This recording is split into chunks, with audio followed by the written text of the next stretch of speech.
na magsasalita.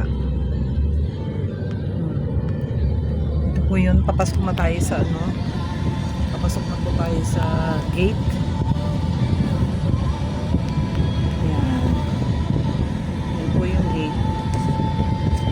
Kaway ka na lang.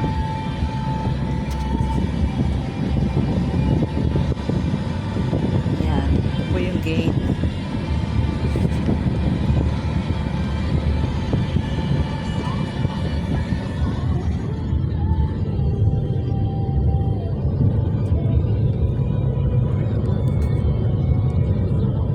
Ito po yung ano, chapel.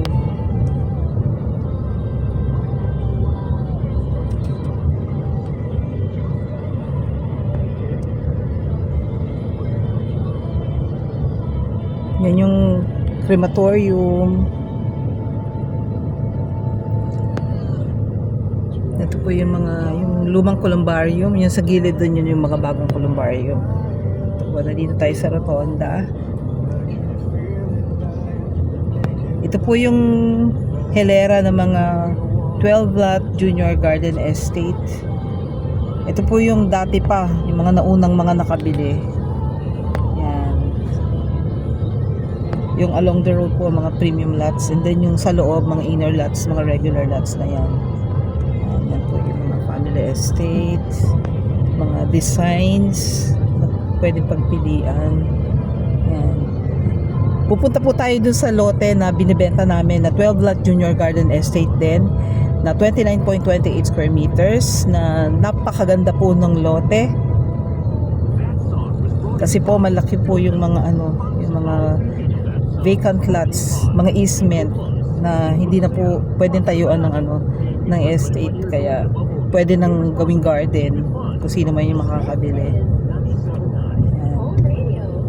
Yan, papasok na po tayo dito. Yan. Ito po yun. Yan. Yan. Papunta na po tayo dun sa lote para makita nyo kung gaano kalapit lang sa gate. Yan. Doon ako dadaan sa kabila. Doon pa. Yan, dito na para makita. Actually, itong lote na binebenta namin, ito yung kauna-unahing lote dito sa ano, sa from the road, mula sa area na to. Yan.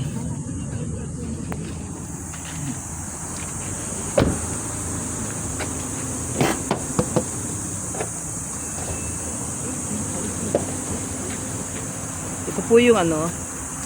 Yan, ito from the road. Yan po. Punta na tayo doon sa lote. Yan. Ito pong lote na binebenta ko, Block 88 po. Napakaganda ng numero.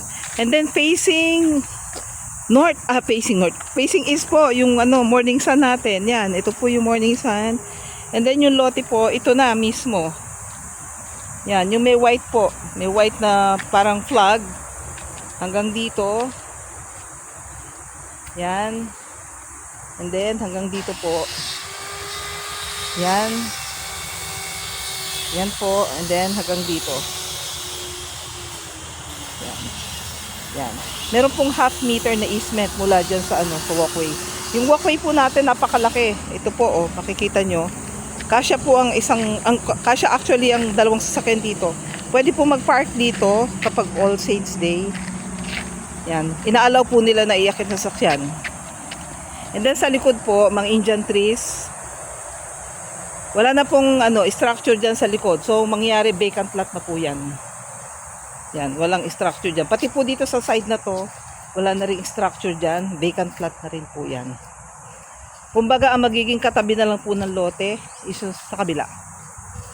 Yan, ito po. Vacant lot na to. Yan, ang laki. Yan. So, solon-solon nyo itong area na to. Yan, sa likod at saka dito sa side na to. Yan. Ito yung walkway. Yan. Balik na tayo dun sa ano. Sa daan, yun po yung daan. Tapos makikita nyo yung kapaligiran, yun po, mga family estate.